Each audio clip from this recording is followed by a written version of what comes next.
Welcome to episode 57 of Unbuckling the Bible Belt. This is your host, Kate, the Bluegrass Skeptic. I'm Sharon Bush. I'm Joe, the Tennessee guy, Kendick. Jeez. And I'm back too. This is Adam Fusion, and this is episode 57, and we're going to break it down with you tonight. Yeah, and it's going to be quite an interesting night because some of these stories we're discussing tonight are kind of personal to the hometown where not only did some of you attend church, but like where you live. Oh, yeah. Yeah, in particular, this Cornerstone Church, I guess what's that, Madison, down there in Tennessee? Yes, ma'am. Pastor Locke's been known Maury to Davis. do some, it's Davis, and then I guess... Pastor Locke's the Pastor Maury Davis. The pastoring murderer, Maury Davis. Yeah. You got to get it correct. We could just kill a man or an unarmed woman with a knife at school. Yeah. Oh, that's right. Yeah. And well, now the church has got a problem because they've got some parishioners that are asking for a $10 million fucking rebate in court. Ow! What's the child diddling rebate? Yeah, child diddling rebate. So, which is not bad. That's better than you're getting off the Catholic Church. It's not a... Wow. Shit. That's the truth, though. So there you go, kids. If you want to try to make some money off the church and you are totally for that, then... Just instant major paycheck. Well, that's what we'll be discussing tonight, so I'm sure that's going to get a little heated and maybe be a bit of a downer. Then we're going to be discussing all hail the king, Trump. He's gotten the crown, so to speak, of the Republican nomination. Trump Daddy. The court jester, the crown. The court jester of the crown. The court jester gets the crown? Is that where you're going with that? Yeah, that's what I said. Well, that's what I meant. I don't know if that's what I said. I said that. Lots of words. It's that tiny hands and micro penis. You just can't get out of her mind. Oh, my God. Hey, leave me out of it. Oh, you meant Trump. Fuck. My bad. Sorry. Damn it. Well, now we know what Kate's into. Hey, I just know it's odd, and you just got to see. You want to know. Hey, I'd love to have Kate's into Putin. I'm into the tiny hands and the micro penis. Oh, sweet. And I'm not sharing. Last night, I was playing Cards Against Humanity, and I passed up on a Vladimir Putin reference in that one. I actually picked another card for the win, so maybe my love is wavering. Oh. No, that's just because you're skeptical. Yeah. You got to do what you got to do to win. I guess. But, yeah, we're going to be discussing the nomination, how it's kind of impacted the Republican Party's base. You know, they're really split Paul over Ryan this. says, Trump's not... Oh, I know, right? But a lot of people that were, behind Cruz and everything, this guy's not conservative enough, and they're really confused about who their party is anymore. Some of them are thinking we might go independent and just not vote. It's crazy. So we're going to discuss that and, all that good stuff. And then we're going to move on to something even more exciting. We had a co-sponsorship opportunity drop into our laps this week with the Atheist Facebook online convention that's happening on May 14th at 1 o'clock. Oh. Next Saturday. Yeah, our name's going to be all over that stuff. And quite a few speakers. We might discuss a few of them and, just what the convention's about. Sweet. Be some good stuff. Good. Something to end on a positive note. So. Well, we need it around here. Tonight. Yeah. All this depressing news, between Diddling and Diddle heads running for office. Nice. We got problems. Yeah. We got problems. So hang tight. We're going to be back in a few minutes and get going with this. Whoop, whoop. Our next story comes from our hometown. Well, Madison. Adam and myself. Town called Madison. It's right a little bit north of Nashville. Madison's Cornerstone Church, helmed by the controversial pastor Maury Davis. He's a fucking dickhead. Who murdered a lady in cold blood because she annoyed him. But then he found Jesus, and now he's making millions of dollars off idiots. No, I'm going to back up and correct you. He was in the middle of trying to rob a home, but he got caught by the lady who owned the home across the street, and he decided to decapitate her right in that house. That's right. Oh, that's right. Yeah, he totally took her head off. Yeah, he sounds like a lovable fellow. Oh yeah, well, I mean, he blamed it all on drugs, shit. but all the cops could find was pot in his residence. Yeah, Reefer madness. Oh, yeah, I know. In his own testimony, which you can hear almost any time, it's on YouTube and whatnot, he will kind of go in there and say that, you know, he'll tell you I was on this, but the cops say I wasn't on that. But anyway, his story continues into starting church in a prison by beating people over the face to show up at his new church. But he's an asshole. He's beating them over the face. Oh, yeah. In prison. Yeah, he's proud about it. Beating them over the face in prison. I'm just... Yeah, you get up there and get out of your cell and go to jail. Yeah, he's just an asshole. Hey, fuck that guy. That sounds like a new episode for Orange is the New Black. It kind of is with Pennsatucky, but... Yeah, it could be a Pennsatucky episode. Yeah, but here's the absolute problem with Christianity.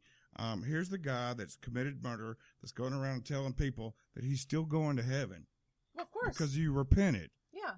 But at the same time, he ruined a family's life and has not one time gone back to tell them I'm sorry. Because it's about him. Well, he's ruined more than one family's life. Let's be honest about it. Yeah, exactly. I mean, he and his church, which I feel is an extension of himself, have ruined many lives. I mean, this church keeps coming up in news stories. Yeah, well, Dr. Ben Carson did a big thing back there in fall. He showed up and did a big fundraising thing there. Of course, we all see how that ended up. Yeah, he's very anti-Muslim, too. You can see it on the billboards. Who? Maury or Davis? No, Maury Davis, yeah. So let's get to the story. Have at it, Joe. Let's see what's happening over there again this week. All right. Well, the church has been sued by a former member who alleges the church's negligence led to a volunteer on the youth staff molesting him. The lawsuit, filed a couple weeks ago in Davidson County, asked for a jury trial and the damages over $10 million be awarded. Woo! $10 million rebate. Damn. Oh, that's not a rebate. That's a paycheck. Yeah, you'll be there. They won't get that much. You know they'll get out. The abuse itself is not in question. No. The child is now 19 years old, but in 2008 he was 11, and apparently the issue was brought forth to the church members, and we're going to read in through the Nashville scene, and we're going to address how the church dealt with the issue. Well, so far it's been pretty straightforward. They're saying that they had nothing to do with this. They impersonated being a youth volunteer. They're claiming ignorance. Oh yeah, well, they are backing away from it as far as possible. But they did appoint this child as a mentor to this single mother's child. They appointed him. But when they interviewed him, whenever he started coming to the church, he said that he had been arrested for contributing to the delinquency of a minor.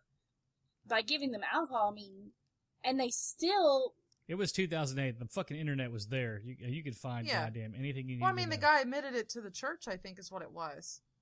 But he is redeemed. But the problem is that this is according to the filing. I don't know if the church is saying this or if this is what the family and the son, the boy, is claiming, is that he had been vetted by the church. The church is acting like he impersonated. We don't know who the hell this guy was. They're trying to act. They're making a claim to ignorance. Like, we don't know anything. And it's just like, in the lawsuit, it does state that the very next Sunday after she addressed the church members about what she found out was going on, Pastor Davis allegedly used the situation in his sermon, publicly blaming her for letting her son be alone with an older man. Which is stupid, okay? Here we go again. It's like with the transgender bills. Oh, if it's got a penis, it's your fault. It's your fault. If you put somebody in a room with a penis and something happens, it's your fault. Oh, yeah. I mean, It just kills me. They sit there and act like men are like the pinnacle of God, and then at the same time... Why the fuck, yeah. Why would I follow you if you're a man? Because you've got a penis, that means you're going to put that penis in me if I don't want it there. That's what they're basically saying. I just... Yeah, I agree with that, but why can only preachers be men then? Why should I trust any man then? Well, if I can't trust a man around my child, yeah. I should listen to anything a fucking man says. Exactly. Ever. That's the argument this guy's making. It's like you're shooting yourself in the foot here. You're not making your case. And what's worse, on top of that, they had an official statement from the church, and Cornerstone's attitude was, this didn't happen on church property. It was in a private residence that had nothing to do with church activities. It's not our fault. That's bullshit. They appointed him to be the child's mentor. Yeah. It was their recommendation. They should have some liability in the matter because they didn't check his background. Now, if she went to this guy of her own volition without any recommendation, okay, maybe. But it's like they said, this dude, here, go to this guy. This guy's perfect for your son. Well, you wanted to tie this into the transgender stuff, but there's perverts out there, and perverts will will probably use the bathroom thing to their advantage, and there's the same possibility here. The church cannot control every member's actions. I understand that. But their response in the issue is what I have the problem with. Well, yeah, they're callous. You're right. They're completely callous about this. There was the other church that we talked about several episodes back up in Brentwood where the child was raped in the boys' bathroom. And the church's position then was the boy's lying. And then it went past that, and all of a sudden it was her fault for letting her boy be alone in a children's area. I know. It's always that way, though. It's just, it just blows my mind the fact that they will not at least acknowledge we put this guy in a position of authority, which they did. Well, I know. I know where you're coming from. We got all this American Family bullshit coming in, trying to tell the society who the perverts are, but they're being paid for by the perverts of these perverts. Yeah, exactly. That's how I see it. You want to know something I read today about how perverted perverts are? I read that. Yeah, that's is that like up. the name of the title of the story? How perverted perverts are. What kind of pervert? Sounds like a Dr. Seuss book. Oh, God. No. Every Republican Speaker of the House that indicted Clinton for sex abuse. You wanted to impeach him for... Oh, yeah. For having sex and an outside marital affair that really has nothing to do with his job. Have been caught in outside of their marriage marital affairs. Well, one was a child diddler. Yeah. Oh, a lot of them are child diddlers. They Isn't haven't that caught crazy? That's how perverted the perverts are. Fuck you, man. You want to see pervert? I'll show you a fucking pervert. Okay. Okay. I'm the most perverted motherfucker there is, but I don't. Don't be saying that. I am perverted as hell. You would not fuck a kid, okay? So I would not fuck a kid. That's not being a pervert. I mean, they're slandering the word of being a pervert. I'm a pervert. Those guys are sick. Those are sick child molesters. I'm not a child molester. That's freaky. Child molesters don't need to be labeled perverts. I'm a pervert. No, let's call you a freak. I think freak sounds more chic. You're adventurous. Wow. La freak, say she. The freak, say she. But no, this is out infusing, and I'm getting freaky. There you go. See? Yeah, the whole thing where they're calling people perverts and this, and it's just the bottom line is, you can't. Yes, anywhere in any aspect of society, there is a risk for harm. But I really hate the fact that it doesn't matter. It seems like when it comes to penises, it doesn't matter the topic. If there's a penis involved, it wants to rape you, potentially. It's always a potential rape. And it just bothers me a lot. You know what I'm saying? It's like when we talk about the transgender, they're not talking about the women going in, the transgendered men, women who are now transitioning to men using the men's restrooms. So why are they not at risk for being raped by men in those restrooms? There's penises involved. We go to churches, we see this church, well, she shouldn't have left him with a man to begin with. I mean, it's like, really? The argument's just so flawed. They're throwing themselves under the bus. If they're a position of authority and they're male, and the argument is if there's a penis involved, don't leave your kid alone with it, well, shit. Why are you in charge of a church? Yeah, I know what you're saying, but this shit's falling on deaf ears. I mean, know. I've talked to so many damn people that are like, "Oh, well, you're just trying to be understanding of a few people's situations." Nope. And I'm like, no. You're looking at the argument. The argument is flawed. Yeah. Well, I'm looking at the basis of the problems in society. Is our transgenders in bathrooms a problem? No. Nope. Kids going into churches are getting molested. That's a problem. Yeah. Just like you read about the Duggar retreat, right? Yeah, where they're setting up dates. Yeah. For, bunch of arranged marriages. Yeah. And that breaks my heart. And it's man. dads doing this. It's disgusting. God, that's so fucked up. Okay, these are I'm men not that who much are of a going to be pervert. picking the penis for their daughters. It's like what the hell? Well, okay, what I'm about to say, maybe inadvertently, not nice. I don't want to say racist, because then it is racist. Because saying it's bringing it up means it probably will be. So okay, I'm not racist, but no. There's this group of people around where I live. They're called gypsies. I don't know if that's. It's not a nice term. Oh, but I've it's heard okay. about that. It's here in America. I mean, you got the gypsy. They call them Roma. They call them all kinds of different Roma, things. yeah. Go ahead. You're all right. You're not.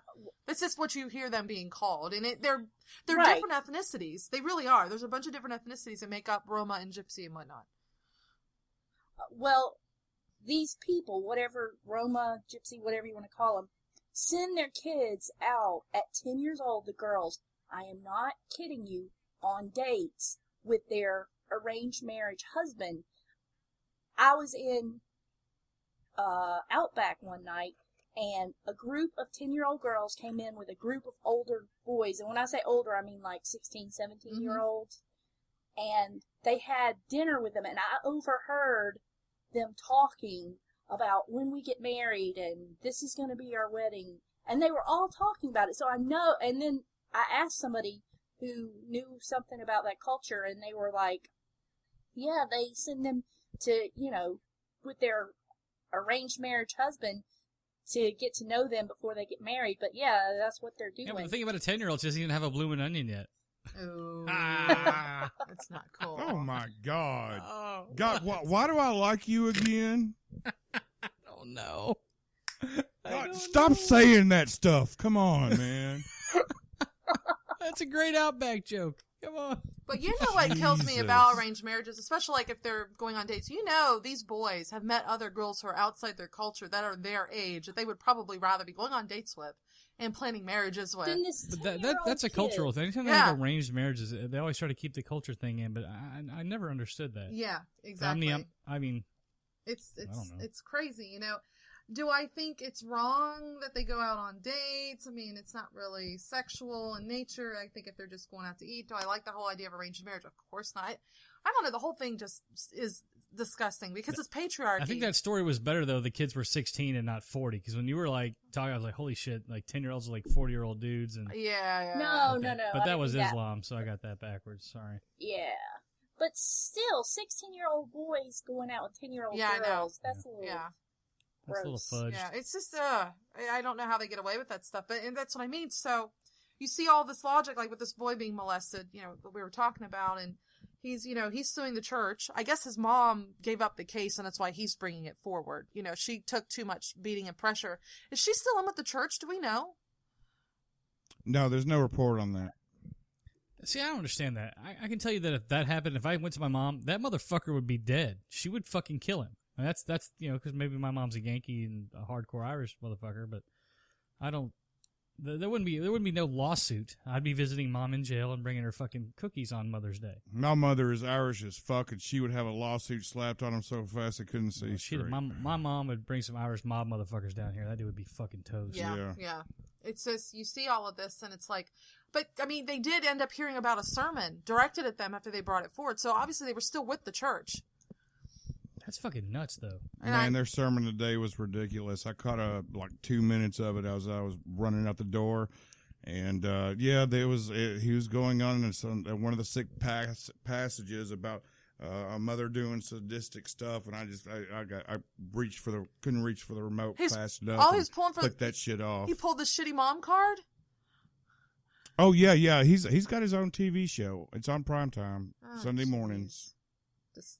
Yeah, but even the Bible says that if you don't hate your mother, you can't be a disciple. That's right. So, remember when Mary and her other sons came to visit Jesus, Jesus' brother and his mom's, and he was just like, your mom's here, and he's just like, my family's here. And he's like, he's like making a note to all of his disciples around him, and basically he cold shouldered his mom like, bitch, move on, Yeah. Because, mom was trying to talk some sense into him. Because we all know Jesus didn't use that "you're blessed" or holy rinse to hear the right words that Yahweh told him to be a doctor and not a martyr, What's mom the words? Gosh. James, where, shit. It doesn't really matter. I don't care. Edit that out. Joe, what's the passage? I didn't come with peace. But with the sword? No, I didn't come. I didn't come in peace. I came here with the sword. Right. I came to turn father against son and mother against daughter. Pretty much. Well, the apologetic on that is oh yeah. It's not literal. It's what he's trying to say is that people will choose to be on the opposite side of the Lord, and they're going to go to hell and be damned, and that's what he means by that. Not literally. You're going to answer. Basically, your calling to Yahweh might divide you from your family, but not by your own purposeful intention, but what they end up choosing on their own. It's just what it is. It's not. It will end up dividing, but not out of a purposeful choice of yours, so to speak. It's Yahweh right away. Yeah. So, I don't know how well they're going to do in court as far as getting the money. I don't know if the court... Oh, they've got the money. They can get the damn money. The money is there. That's no problem. It's just proving their case that, basically once you join a little club and they kind of slander you, are you owed anything? And then after being, excommunicated, ostracized from the club. Yeah, and I think that's important. Maybe they should have like a whistleblowing law to protect church members, That would be nice. Well, they have it for the government, but even that's kind of backfired lately. Yeah, I know, right? You have to go live in Russia and shit. Yeah. But with that said, I wonder though if a judge is going to see it their way when they go, hey, look, this was not on church property. They're going to have to prove that this church did appoint this guy as a figure of authority. You know what I'm saying? If they can prove that, I think they got a case. Well, again, it was a mentor. My authority. It was a mentor for a child of a single mother. The single mother went to the church. She was an active member, and she asked about a younger man that could mentor her son, and they pointed this kid out as a mentor, and he ended up doing some nasty shit to him. Yeah, he raped him. Diddle, the kid in the middle, the counselor wanted to spoon. Yeah. Oh. Yeah. Kid gave a shout. Mom wanted to throw the counselor out, and the pastor says, "You can't sue." Yeah, that's what happens. Hopefully they win. Digging it. I hope they win. All right, people. This is what I have to deal with. All right, we'll move on to the next segment. We'll have a little political discussion next. Yeah, but let's wrap it up with an official fuck you, Maury Davis. Fuck you. Fuck you. For toi. Fuck you. Yes. Ow.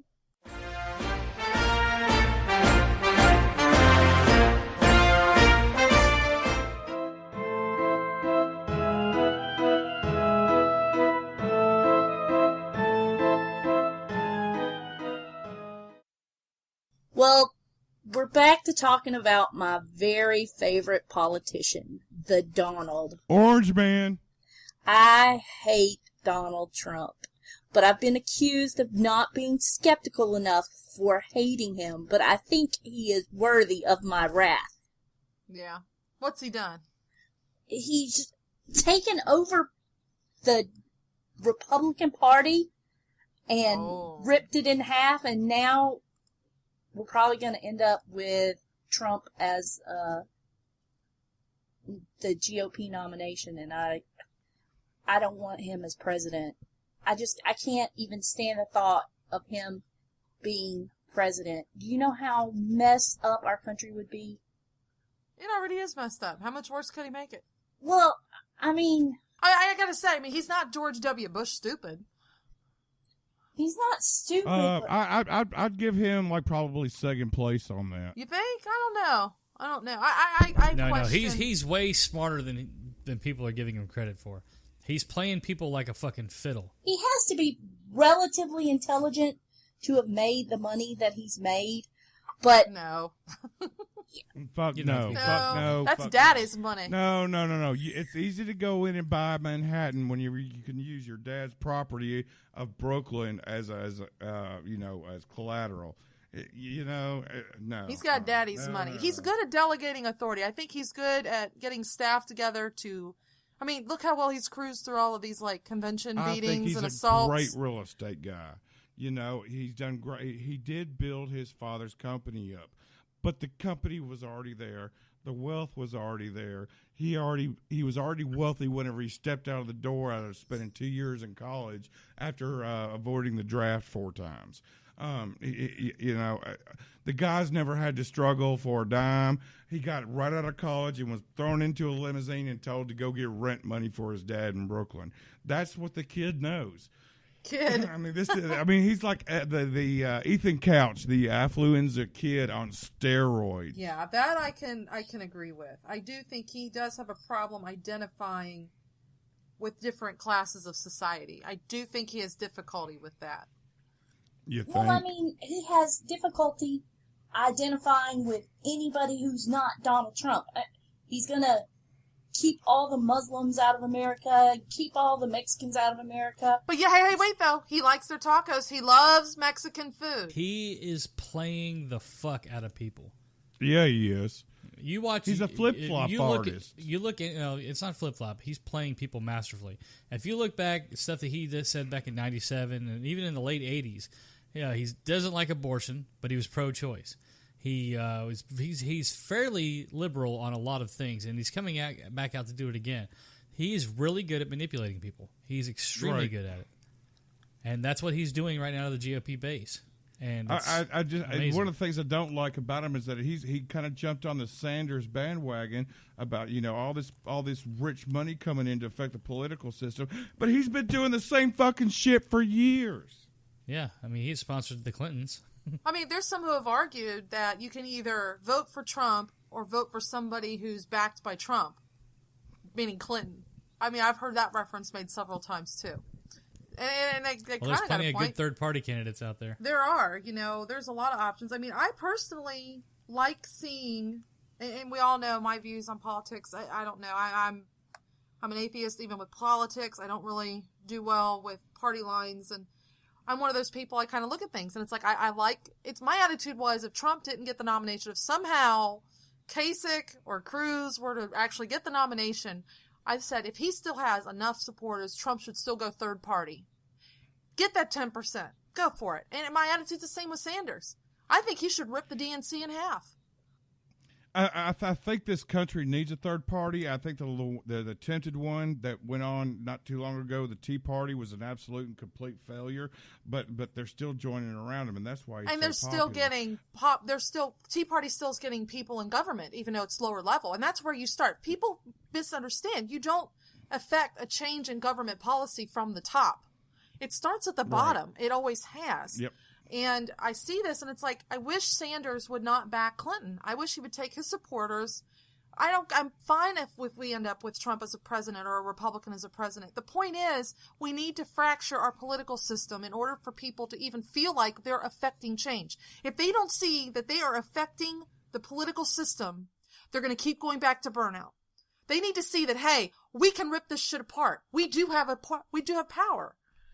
Yeah, I know where you're coming from, but at the same time, if the Bernie's supporters and the Hillary supporters split, and let's say it happens on the other end of the spectrum, let's say Bernie goes off and starts his own political party.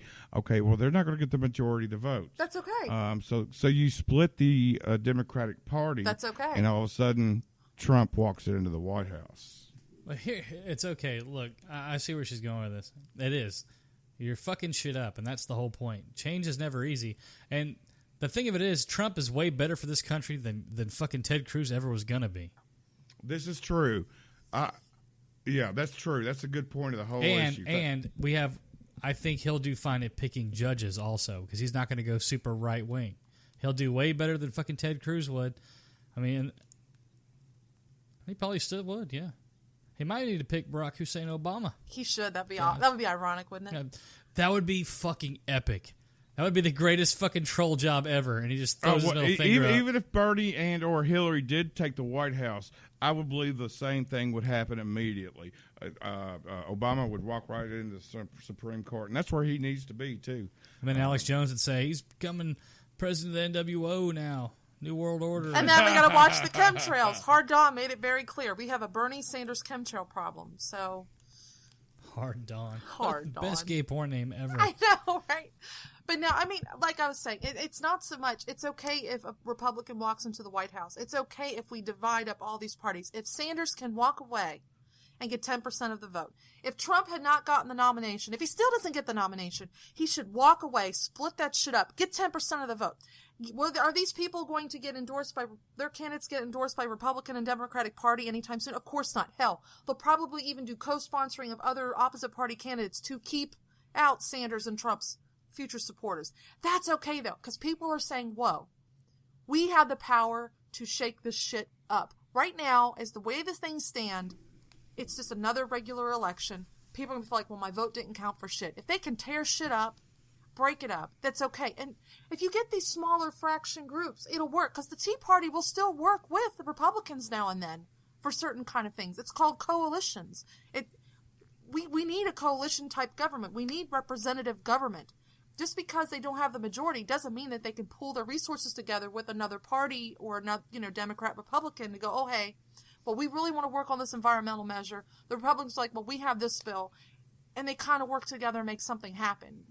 In government, we already know this is not Burger King. You cannot have it all 100% your way. And I think if we break up both parties, it's okay. Yes. Is it going to be hard on us? Current generation? Yeah. Our me and mine attitude has got to go out the window if we want to see change. And we have yet to feel... People complain about, oh, we've been struggling with this and that.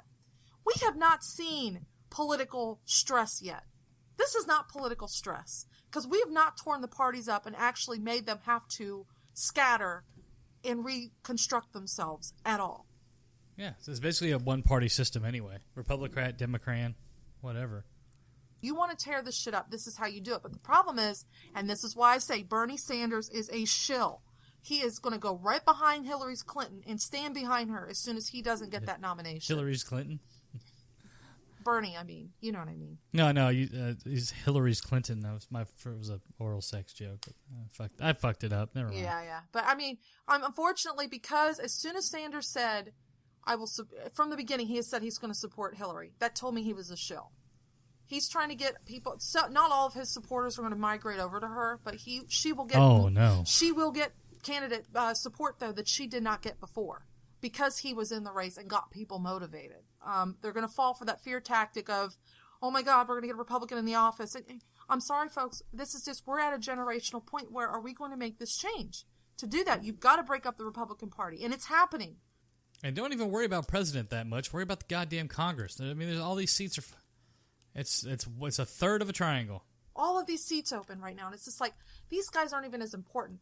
But if you really want to see change up top, and affect the lower half, at least break up the parties. Be destructive in a constructive way. By breaking these parties up, you are proving the American constituency has power. Okay? You have power then, because you're like, oh shit, we broke the establishment. That's how you break the establishment. You break their shit up. You get rid of their monopoly. And nobody's willing to do it. Nobody wants to go through the growing pain. They're worried about the short term and not the long term. They're worried about their flat screen TV rebate that they're going to get every fucking April 15th.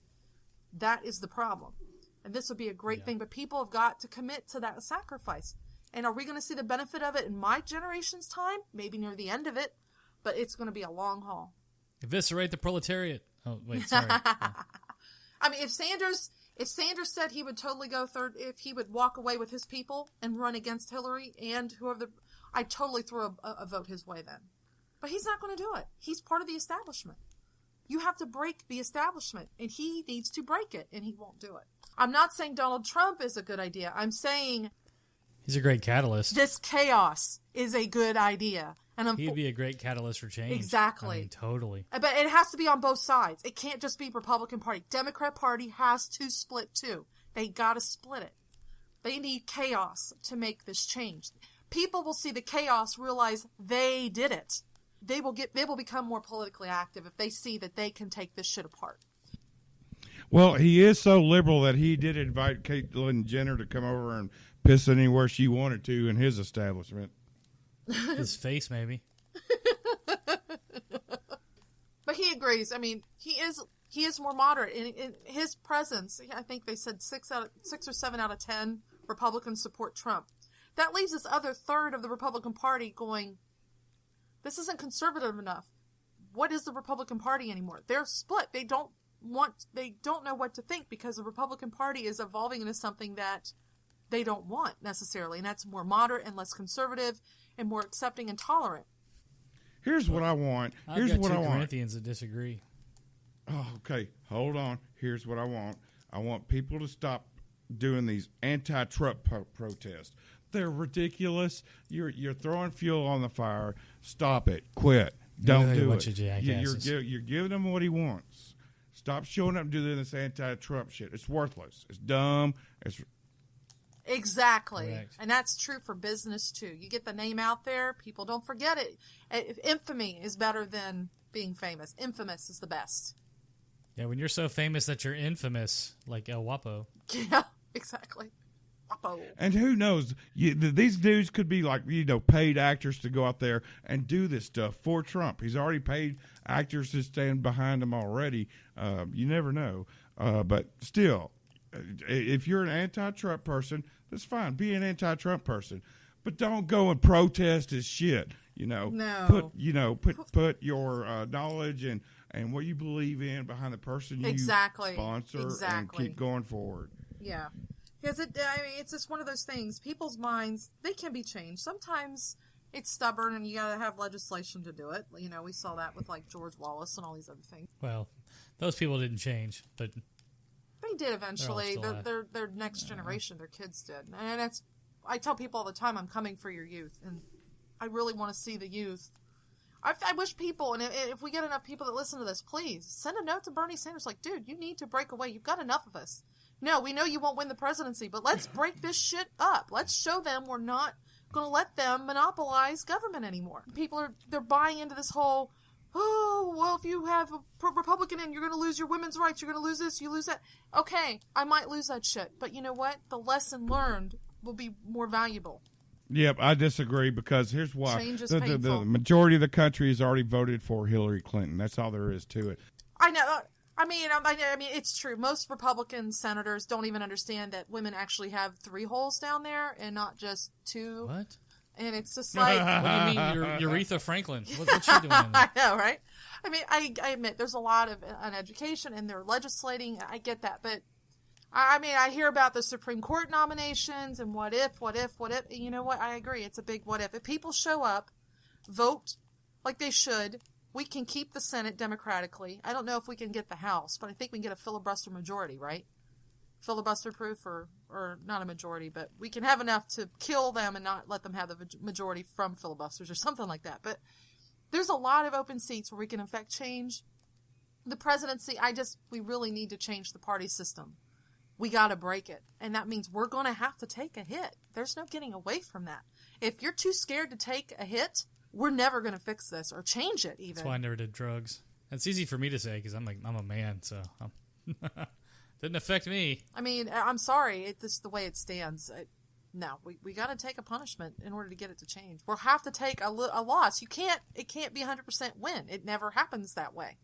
Well, you're constantly under attack. I mean, they're shutting down the federal state funding everywhere for just family care. And they're losing in the Supreme Court anyway. I mean, I think it'll be fine. That's another battle that's got to come.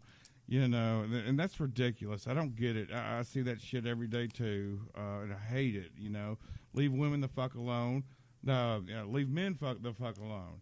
Everybody go live their own damn life and be happy. Quit fucking worry about what rights you think everybody should have. But if we break these party majorities and we split it up, they're not going to have that power and authority to make all these sweeping changes like they've been doing, Sharon. That's my point. break the shit. And all these changes are bullshit. Fuck them. They're just political. Well, I know, but there's so many other things that are just important for this country. The poor, the working poor, the middle class needs a damn pay raise. I mean, that's all there is to it. I mean, and right now they're still working on taking away what little securities we have. Mm-hmm.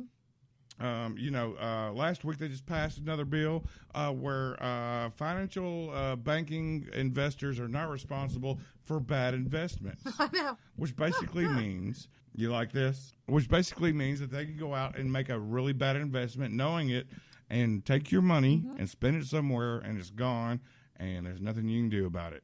And all that shit's going on while you're worried about who goes to the goddamn bathroom. Worried about it, with Planned Parenthood funding. And it's like Planned Parenthood funding, abortion and women's health funding is critical. I agree. But at the same time, I think they're using it as more of a distraction. They really are. Yeah, it's a distraction. It's hugely important to me. I mean, I have 2 daughters, 19 and 21. These issues are very, very important to me because I had children young. I set my life back because of it. I mean, believe me, I value so much the opportunities they have to get their birth control, to prevent pregnancy and have sexual freedom. But at the same time, you have to weigh what's more important right now. And I think feminism issues are huge. But at the same time, they're using these things as a distraction right now. Okay? I think we have a bigger problem with the systemic problem within our jailing and policing systems. I think those are a bigger problem. Okay? I agree. There's too many damn people in jails. We don't need people in jail for, having pot in their pocket. I think, and that's we're making money. The war on drugs has failed. It's been going on for 35 years. Nobody's fixed it. We got to stop doing this war and this intact mentality on stuff. Yeah. And they're just using that stuff to divide us. It sucks, man. Well, I would like to point out one thing. For every presidential season that I remember, okay, and I'm only 38, so I don't remember a lot of them, admittedly. My most vivid one, I think, was the last time, I think it was when Dole ran. Dole and Perot too. That's like the earliest I can really remember back. Perot, earliest. That was my first one I got to vote in. And I always heard about, you're going to lose these rights, you're going to lose that rights, blah, you're going to lose, you're going to lose, you're going to lose. I think in some ways, when I look back, how much we've gained versus what we've lost. We've gained more than we've lost, even to this day. With everything that's been going on in these different states. These kind of measures and laws that they're putting out now, this isn't new. They've been doing these things over and over, and it's a cycle. And I think people don't know. They haven't. It's a constant thing. It's like a constant issue that keeps newer generation women. This is the thing we're most scared of because we're younger. We value our freedom. We're more progressive. So it gets to us even more. But the fact is, it's just like with Republicans scared to death that Obama's going to come and take their guns. It's been 7 years. Their guns are not gone. We have situations before where abortion clinics were narrowed down to what they are today. And then laws were still fixed. Funding came through. It ended up ramping back up where we had those freedoms again. It comes in cycles, and it's part of the way they control us and how we vote. And we have to start looking past some of these distractions at what the core issues are, like with our economy, how they're investing in doing these trade agreements. I mean, I don't know if you all heard the news, with Germany, and the U.S. was kind of giving them shit because they're not importing enough. They can't get their population to buy imported goods. And we're like, this is bullshit. You're not buying enough import, and we're buying up all your export. This needs to be fair. Well, the Germans do make stuff better than we do. And can you blame them for not wanting to buy an American made in China printed hat? I mean, it's just what it is, So we see all of these other things going on in the sandbox, and all of us have our different priorities. And I guess I'm just at a point I'm willing to risk it because I know that if we break up all the parties, ultimately that means that there's not going to be that massive amount of authority in Congress that the parties have right now. They won't have it. It won't be there because we've broken up the parties. Will they work in unofficial coalitions? Yeah, probably. But some are going to go one way and the other because they won't have a party loyalty to worry about anymore. You see what I'm saying? I'm still cracking up over the sold in the USA but made in China crap. That's hilarious. Where I work at, they make bags. Big clue. Everybody come find me and make me lose my job. I don't care. We make all the paper and whatever, and then we send it to Mexico to be assembled in Mexico and then bring them back. We do that now. But yeah, I mean, you see all of these other things going on throughout the world, and it's just like, I really think when you step back and look at the numbers, it's like certain types of gun violence is up, but overall gun violence is down. So yeah, do I think we need to fix some loopholes? Yes. Do I think it's a huge, huge issue that needs to be solved immediately because it's a crisis? I don't know. It's certain types of gun violence is up, but overall it is down. So it's like, instead of generalizing the problem, I'm going to focus on the ones that are really the problem, not the whole issue, and panic. You know, and I think that's what we need to do in general with any type of policy. And if that's just my point of view. You'll actually have people voting with their conscience instead of their party. It's still scary. It is scary. And yes, there are going to be some things we lose ground on. But the big picture is we wake up the population because they're like, whoa, we broke this shit. How do we do that? We actually change this because they send it into chaos. And I just, until I see Sanders willing to do that, because I think the GOP is going to run a candidate against Trump anyway, is the clear impression I'm getting. They're broken. Who do you think it's going to be? I don't know. I know it won't be Paul Ryan or whatever his name is. Mitt Romney's been making comments, and I know Palin was saying, don't worry about me, I'm not going to run for VP. And I'm like, who fucking cares, you moron? Go kill a moose. She's got to be relevant in everything, you know. But, I mean, GOP is like in ruins right now. They've got a civil war going on, and it's beautiful. And I want to see that happen to the DNC, because the DNC is a big problem, too. They really do have a problem. Like I was telling you guys off air, they will sit there and if there's a district where it's a Democratic candidate that the DNC does not approve of, the DNC will back the GOP candidate. They will cross-endorse the other candidate. Yeah, that's pretty fucked up. They do that all the time. That's why it's hard to get a third party started. But if you break both sides of the equation at the same time, oh, wow, it'd be beautiful. It would be beautiful. Let's burn this mother down. It's for a good. It'll make them restructure. They'll have to do it. I think it'd be awesome. Wow. This turned into a way better conversation than I thought it was going to be. You show me Bernie Sanders willing to walk away with his support and run on his own if he doesn't get the nomination, which I'm sorry, folks, he's not going to get it. I will throw Sanders my vote then. No problem. I will be thrilled to give him my vote. I want to see that shit break. I'll give him my body. So here's hoping. Sanders supporters, start writing your letters. Get that son of a bitch to walk away from the party. He's not with the party anyway. That's what kills me. Because he'll pull votes from Hillary. But the DNC, they don't want to acknowledge him, but they don't want to distance themselves too far from him because he pulls votes from Hillary. Problem is, Bernie or bust is the right idea. The problem is Bernie is not willing to bust. Yeah, he is. But he's not willing to bust. And that's where I got the problem with Bernie Sanders. He needs to bust. I wouldn't want to bust in Hillary Clinton either. He could do it. I mean, yes, technically it's political suicide for him in the long run. I don't know if he... But he's fucking 74 years old or whatever.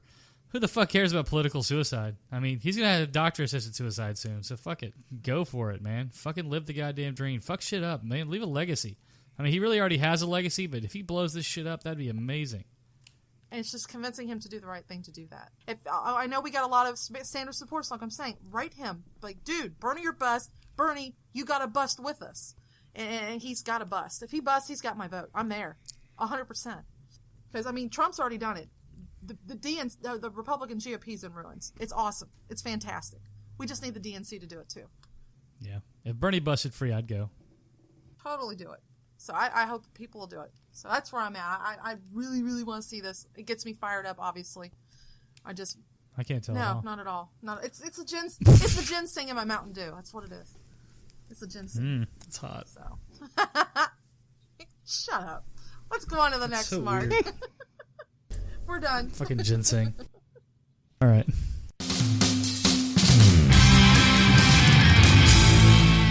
All right, that'll do it for episode number 34 of Unbuckling the Bible Belt podcast. Sorry we might have rambled a little bit tonight. Do want to give you guys a couple of little tidbits before we leave. Callie Wright of the Gay Atheist Manifesto is doing a Transgender Day of Remembrance episode. It's coming up. We actually did a little blurb for her on that, so check that out. Also, check out the Angry Black Rant podcast out of California. It's Ishmael and Kim. They're pretty fucking amazing. And I ain't no Peckerwood. Just kidding, guys. Check me out. I will be on the Herd Mentality podcast hopefully in the next couple of weeks. I record a little bit with Adam about doing officiating the gay wedding. And that should be really, really awesome. I can't believe you get to do that. That's just fantastic. But we have even more bigger news going on, so check this out. So as I mentioned before, we have a huge opportunity thanks to Adam Collins and Atheist Facebook online convention that's coming up this coming Saturday, May 14th. As most of you might know, there's been 3 other previous conventions. They're all online via Facebook. This convention's unique because it's online, which makes it easier access to those who either can't get away from work, don't have the opportunity to go due to money or transportation issues, or maybe they're just kind of in the closet and they want to play sick on a Saturday and not go out with the family to Saturday Mass, at church. They can stay home and kind of re-identify with local community and activism members around them in the country and all over the world. Some of the wonderful speakers we'll be having this round is going to be Kai Russell. He's a British comedian. He'll be speaking about his experience being an atheist in the UK, some of his comedy. We'll also have a gentleman by the name of Christopher Sebastian on. Dion McNeil will be on. I'm kind of excited. He has a blog called Phalanx, and he's basically going to be speaking out on new atheism and other issues with the larger secular movements and their pitfalls. We'll also see possibly Tom Simmons, I think, will be on. He's also an atheist comedian. Michael Adam Hagg will be on. Founder Adam Collins will be giving a little presentation. I'm not sure about what, but it's always, you never know with Adam. It's always an adventure, so don't miss it. Also, Jim Helton, president of the Tri-State Freethinkers, he'll be speaking on his wildly successful genocide and incest park campaign, where he basically is going to be doing a billboard campaign all over the northern Kentucky, Cincinnati area, kind of bringing attention and counter-protesting Ken Ham's Ark encounter that's, currently being built down in Petersburg, Kentucky area. So that's really, really interesting. If you want to see how to run a successful campaign, Jim's going to go into the details of how he did it. Also, we're going to have special guest Deborah McTaggart doing a presentation on religious conformity and how you don't have to be alone, even though you might be marching to the beat of your own drum. She's best known for one of her roles on Atheist Apocalypse. Personal friend of mine, Jeff Reed, will also be on. He's going to be doing a talk on bipolarity and religious belief, along with his experiences. It's kind of a cool one because his video, he lives up in Alaska. So you're actually going to get to go on a nature hike while he's talking to you in this video. It's kind of cool. Lots of great views. Good friend of mine, Alan Goldman's going to be on. He's going to be discussing evolution versus creationism. If his name sounds familiar, that's because he's been on Mike Phelps' The Age of Reason. He is a financial guru, I guess one might say. He's written a number of articles for Forbes and other big media outlets, really knows his finances. So he's going to be on board with us. A friend of mine out in Kenya, Sylvia, she'll be talking about being LGBT and an atheist and living in a society that outlaws it. And then, of course, I'll be giving a small presentation as well regarding the pitfalls of escapism. And I'm not talking about just in religious belief, but also the escapism that we sometimes find our own secular communities engaging in. So it's going to be a really, really interesting and entertaining Saturday, May 14th. Whole convention kicks off at 1 p.m.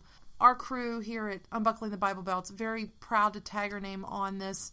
I know Adam has started a new podcast called Adamant Atheism. So he's probably going to be taking a step back from these conventions for a little while. We at least wanted to pitch in and help with this one and really try to help bring attention to some of these new secular activists that are out in our communities. Grassroots movements are important. It's not just the Bernie Sanders out there that we need to keep an eye on, but your local neighbors who are helping to keep your school boards and local court systems fair and in balance with church and separation of state. I think you might like this convention. You can check out our previous conventions as well. If you do show up at the time that's posted, the speaker will actually be around on Facebook and in the YouTube area. So if you want to kind of say, hi, I love your presentation, or you got some questions, or maybe you want to debate a point, prime time opportunity to do so. Check us out. You can find us at Atheist of Facebook on Facebook, or you can go to Atheist of Facebook on YouTube. See you there. Check us out. We should be back in the next week or so. And as always, I'll leave you with the Atheist Prayer. Now please bow your heads for the new Atheist Prayer. To the mortally created Father in heaven, I decided to forego your name. Your kingdom was false. Your will was non-existent on earth and even in the stories I heard of heaven. Every day I earn my family's bread. I work hard to have my wrongs forgiven and hope I am shown compassion in return as I show to everyone that has wronged me. I no longer let your promises lead me into irrational decisions, as I understand I only have myself to blame. Amen.